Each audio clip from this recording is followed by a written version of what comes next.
नमस्कार, मैं ललित सिंह चिलवाल आप सभी लोगों का अपने यूट्यूब चैनल पर स्वागत अभिनंदन करता हूं। मैं उत्तराखंड का रहने वाला हूं।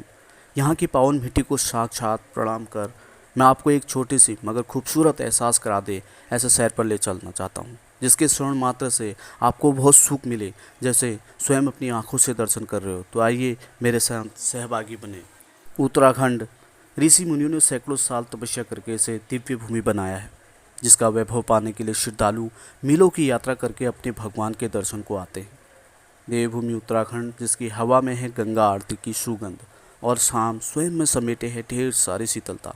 देवभूमि देवों का वास स्थल तो है ही, साथ में हिमालय पर्वत की खूबसूरत वादियाँ, झरने, तालाब, झीलें, जंगल, वन्य जीव, बहुत कुछ जो मन को बहुत आकर्षित करते हैं। दोस्तों, आज इसी कड़ी में मैं आपको उत्तराखंड के कुमाऊं मंडल के बागेश्वर जिले में बसे खूबसूरत कौसानी और उसके आसपास के रमणीक स्थलों के बारे में जानकारी देने जा रहा हूँ। कौसानी छोटा सा मगर दिल को छू जाने वाला उत्तराखंड के सबसे अच्छे ऑफ-बीट हिल स्टेशनों में से एक है।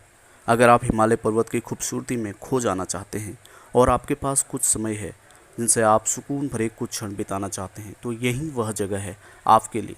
हमारे राष्ट्रपिता महात्मा गांधी भी इस गांव की खूबसूरती से अछूते नहीं रहे थे। उन्हें यह जगह इतनी पसंद आई कि उन्होंने इस जगह का नाम ही रख दिया भारत का स्विट्ज़रलैंड, यानी स्विट्ज़रलैंड ऑफ इंडिया। कौसानी एक प्राचीन हिमालयी गांव है, जहां से हिमालय पर्वत के शानदार नज़ारे देखने को मिलते हैं, जैसे नंदा देवी, त्रिशूल, पंचाचूली। अगर बात कौसानी के इतिहास की करें तो इसके इतिहास के पीछे एक कथा है। बागेश्वर स्थित पर्यटन स्थल कौसानी के बारे में कहा जाता है कि इस स्थान पर कौशिक मुनि ने कठोर तप किया था, इसलिए यह स्थान का नाम कौसानी रखा गया। कौसानी क्षेत्र में दो प्रमुख ऐतिहासिक घटनाएं हुई जो कि वर्तमान समय में भी याद करी जाती है। सर्वप्रथम प्रसिद्ध भारतीय कवि सुमितानंदन पंत, जो सन 1900 में कौसानी में पैदा हुए थे, और महात्मा गांधी, जो कि अनासक्ति योग पर अपना कार्य पूर्ण करने के लिए 12 दिनों तक कौसानी में ठहरे थे। महात्मा गांधी ने स्विट्जरलैंड ऑफ इंडिया की उपाधि उन्हें यहीं पर उनके रमणीय स्थल को देखते हुए अपनी यंग इंडिया पुस्तक में कौसानी के बारे में वर्णन किया है। उन्हें लिखा, अलौकिक सौंदर्य कुमाऊं की पहाड़ी बहुत शानदार है और उसको विश्व भर में प्रसिद्धि मिली। कौसानी क्षेत्र के बारे में एक कम यह बात है कि कौसानी को वलना के नाम से जाना जाता था, जो कि कत्यूरी वंश द्वारा शासित राज्य का एक हिस्सा था, जिसमें इसकी राजधानी कार्तिकेयपुर थी। उस समय अल्मोड़ा जिला कत्यूरी के राजा वैचल देव के क्षेत्राधिकार में आता था।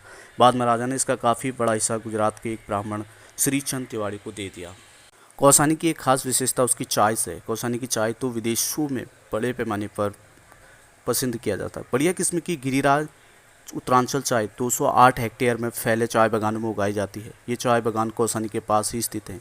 यहाँ बागानों में घूमकर और चाय फैक्ट्री में जाकर चाय उत्पादन के बारे में जानकारी प्राप्त की जा सकती है।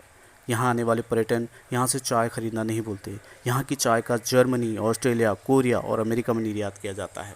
गांधी आश्रम, अनासक्ति आश्रम में आप घूम सकते हैं। कौसानी में गांधी जी द्वारा बसासत, और लक्ष्मी आश्रम सल्लाबेन द्वारा 1948 में बसाया गया था। ये सब सुकून भरे। इसके साथ ही अगर आप और देखना चाहते हैं तो आगे आपको रुद्रधारी के दर्शन करने होते हैं। रुद्रधारी जलप्रपात और गुफाएं कौसानी से 8 किलोमीटर की दूरी पर स्थित हैं। ऐसी मान्यता है कि यह जगह भगवान शिव रुद्रा और भगवान विष्णु हरि से संबद्ध है। यह एक प्राचीन गुफा मंदिर है जहाँ ऋषि कौशिक सन्यासी ने काफ़ी लंबे समय तक तपस्या की थी। साथ ही यहाँ एक खूबसूरत झरना भी है। यह लोगों को अपनी ओर आकर्षित करता है। यहाँ का शांत वातावरण, खूबसूरत वादियों एक अलग ही अनुभव कराती है। यहाँ पर ट्रैकिंग, पैदल भ्रमण, खूबसूरत वादियों को देखने तो बार बार जाने को मन करता है। दोस्तों, इसकी खूबसूरती का वर्णन एक अंग्रेजी किताब में इस तरह से लिखा था, no words can ever be enough to perfectly describe this blessed land, the incredulous variety of experiences both spiritual and sensory goes beyond any language or dialect।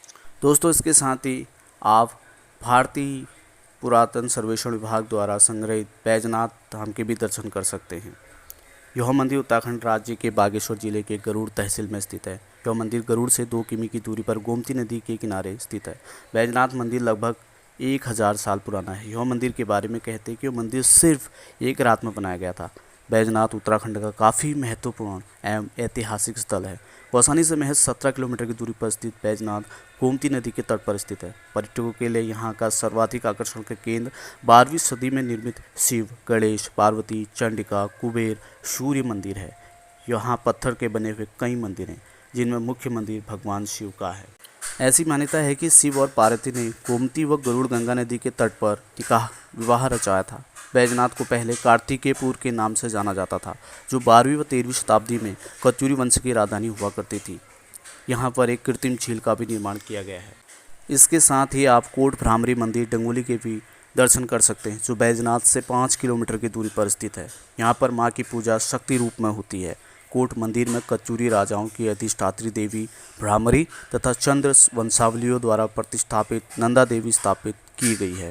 Bhramari के रूप में देवी की पूजा अर्चना यहाँ मूर्ति के रूप में नहीं बल्कि शक्ति के रूप में की जाती है, जबकि नंदा के रूप में स्थल पर मूर्ति पूजन, डोला स्थापना व विसर्जन का प्रचलन है।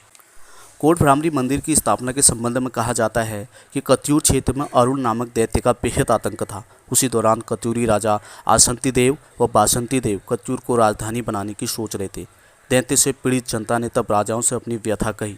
कत्यूरी राजाओं का दैत्य से भयंकर युद्ध हो गया, लेकिन राजाओं को पराजय का मुंह देखना पड़ा। कहा जाता है कि तब राजाओं ने माँ भगवती से दैत्य के आतंक से निजात दिलाए जाने की प्रार्थना की। राजाओं द्वारा विधि विधान से पूजा अर्चना करने के बाद मैया भंवरे के रूप में प्रकट हुई तथा मैया ने अरुण नामक दैत्य का वध कर दिया। तब कहीं जाकर जनता को दैत्य के आतंक से मुक्ति मिली। मैया की इसी अनुकंपा के कारण ही मैया की भंवर के रूप में पूजा की। कोट भ्रामरी मंदिर जन जन की अगाध श्रद्धा और अटूट आस्था का प्रतीक है। मां नंदा, सुनंदा और भ्रामरी के इस मंदिर में वर्ष में 2 बार विशाल मेला लगता है। चैत मास की शुक्ल अष्टमी को भ्रामरी देवी की पूजा अर्चना के साथ मेला लगता है। कत्यूरी राजाओं ने कत्यूर घाटी के महत्वपूर्ण स्थलों को किले के रूप में स्थापित किया था। वर्तमान कोट मंदिर को भी किले के रूप में दिया गया है।